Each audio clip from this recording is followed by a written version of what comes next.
pessoal, nossa aula de hoje tem esse tema, América antes dos europeus. Já de cara é bom que vocês entendam que a gente está falando de uma enorme diversidade. Às vezes a gente tem a impressão, quando vê a história só do ponto de vista dos europeus, ou especialmente dos portugueses, foi o caso dos brasileiros, que aqui era um lugar vazio, ou que não havia nenhuma civilização aqui antes estabelecida. Isso é um erro histórico muito grave. Existia uma enorme diversidade humana no continente americano antes da chegada dos europeus. Fala-se, uma das estimativas mais comuns é de cerca de 3.000 povos ameríndios. Isso é uma diversidade muito grande e que precisa ser ressaltada. Um dos objetivos da história é conhecer um pouco essas diferenças e essa pluralidade, até para a gente entender o que representou a violência da conquista. Pois bem, o nosso principal foco hoje aqui vão ser em 3 dessas civilizações: os maias, os astecas e os incas. Só para ajudar você a se localizar legal, a gente está falando aqui de 2 civilizações que ficariam onde hoje é o atual México, os astecas na região mais central, onde fica hoje a cidade do México, os maias numa região mais ao sul, na chamada Península do Yucatán, e os incas lá na América do Sul, próximo à área da Cordilheira dos Andes, mais ou menos onde hoje é o Peru. Pois bem, esses 3 povos eles levam um nome interessante, que é muito recorrente, que seriam os povos pré-colombianos. Essa é uma expressão muito usada ainda e que utiliza o conquistador Cristóvão Colombo como uma referência, certo? Mas, de qualquer maneira, o mais importante é a gente entender que já existiam essas sociedades bastante complexas, no caso especial dos incas, dos astecas impérios, já estabelecidos e no auge de seu desenvolvimento, vamos dizer assim, quando entraram no contato com o homem europeu, que acabou levando à sua extinção. Hoje a gente vai buscar fazer um esforço de identificar pontos em comum dessas sociedades, dos maias, astecas e incas. Porque é claro que elas têm suas particularidades, mas o nosso objetivo é fazer esse esforço de compreensão e ver no que elas se aproximavam, mesmo sendo diferentes. A gente vai começar falando, por exemplo, do cultivo do milho e do esforço de planejamento agrícola que essas sociedades tinham. Vamos entender isso melhor. A agricultura era uma atividade que essas 3 sociedades dominavam, tá? E elas tinham em comum a cultura desse milho, que é esse alimento tão comum para a gente hoje, né? Que ganhou o mundo depois, até na alimentação europeia e de outros continentes, mas que tem aqui no continente americano a sua origem. Isso aqui tem que ser muito destacado. Diferentemente de algumas sociedades europeias, o planejamento agrícola nos astecas, maias e incas era feito pelo próprio governo, pelo próprio Estado. Isso quer dizer que o imperador ou o chefe, ele se ocupava de indicar quais áreas seriam utilizadas para o cultivo, quais as pessoas que se ocupariam dessa produção. Isso tudo é bastante importante por ser uma distinção para outras sociedades, tá bem? Isso também é o que a gente chama em história, e em geografia também tem essa expressão, fica de olho, que é a divisão do trabalho.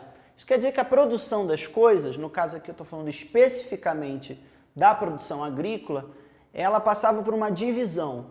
Isso é muito interessante, porque existia nessa divisão uma espécie de especialização também.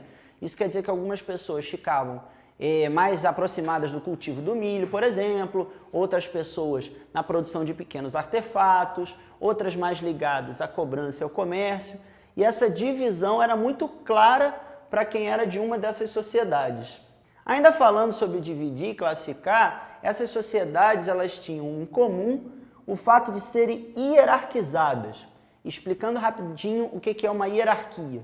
Hierarquia é uma espécie de cadeia de comando, né, onde você tem pessoas com mais poder que mandam em pessoas que têm menos poder, não é assim?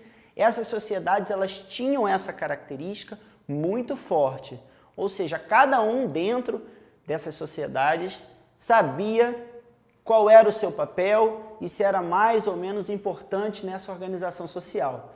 Então a divisão e a hierarquização são traços comuns a esses 3 povos. Ainda com relação às sociedades hierarquizadas, eu vou fazer um paralelo, uma comparação rapidinho aqui para a gente ter uma ideia.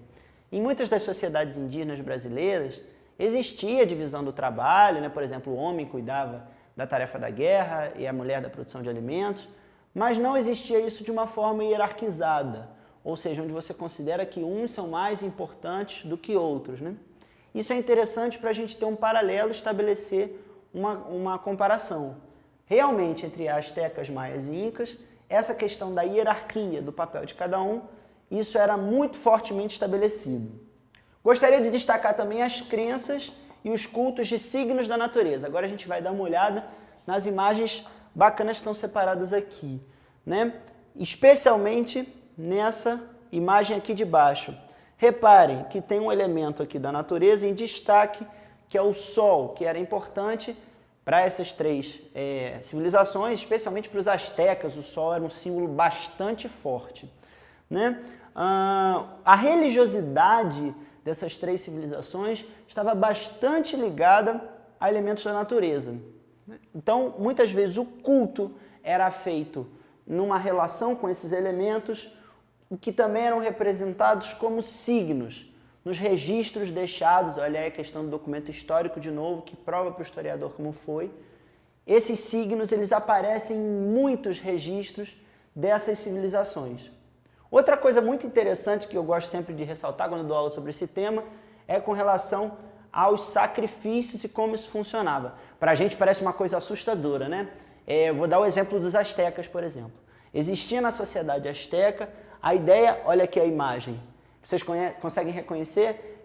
Isso aqui é um coração. Existia a ideia de que se houvesse o sacrifício humano, veja, se você arrancasse o coração e entregasse a divindade, aquilo deixaria a divindade satisfeita e melhores colheitas e um melhor tempo viria para aquela sociedade. Para a gente isso parece muito estranho, mas a lógica dos astecas era diferente. Eles acreditavam que se essa entrega fosse de bom grado, e muitos se ofereciam voluntariamente, ofereciam a própria vida em sacrifício, o resultado para a comunidade seria melhor. Essa lógica para a gente é estranho, mas muitas religiões pelo mundo têm essa ideia de penitência ou de entrega como uma forma de agradar a divindade. Isso estava presente aqui de uma forma mais radical em sacrifícios humanos ou de animais. Outra coisa importante ainda relativa aos sacrifícios é que esses ritos normalmente tinham o comando de um sacerdote, que era uma figura de bastante poder nessa sociedade.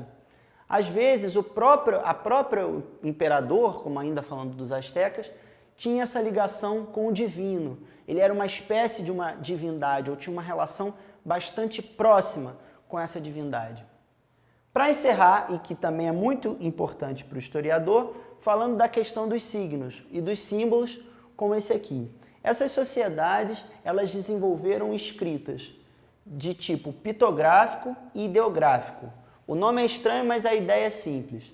A escrita pictográfica, até eu me enrolei, só, ela representa um símbolo que está ligado a uma atividade, não tendo necessariamente nenhuma relação com a abertura ou fechamento da boca ou a divisão de sílaba. Então, para dar o exemplo, se está sendo representada a agricultura, pode ser que tenha um movimento de recolher uma planta lá registrada nessa escrita pictográfica. Mas existe um outro tipo de escrita, ideográfica, que aí já inclui um alfabeto, uma relação um pouquinho mais complexa, que foi desenvolvida por essas sociedades. Isso é muito interessante da gente ressaltar, porque a gente percebe o quanto astecas, maias e incas tinham uma organização própria, uma cultura desenvolvida, tinham conhecimentos em arte, religião, arquitetura, que os europeus conquistaram e, em grande medida, destruíram violentamente. Mas vale a gente observar, e aí eu sugiro mais uma pesquisa para você, é que muitos dos países atuais, né, eu falei do Peru, no caso dos incas, o México, no caso dos astecas ou dos maias, atualmente essas sociedades têm uma relação com esse passado dessa sociedade antes dos europeus e guardam ali alguns símbolos importantes e algumas tradições muito relevantes até hoje. Então fica a minha deixa para você fazer essa pesquisa e aprender um pouco mais sobre a América antes dos europeus. Tá bem? Um abraço e até a próxima!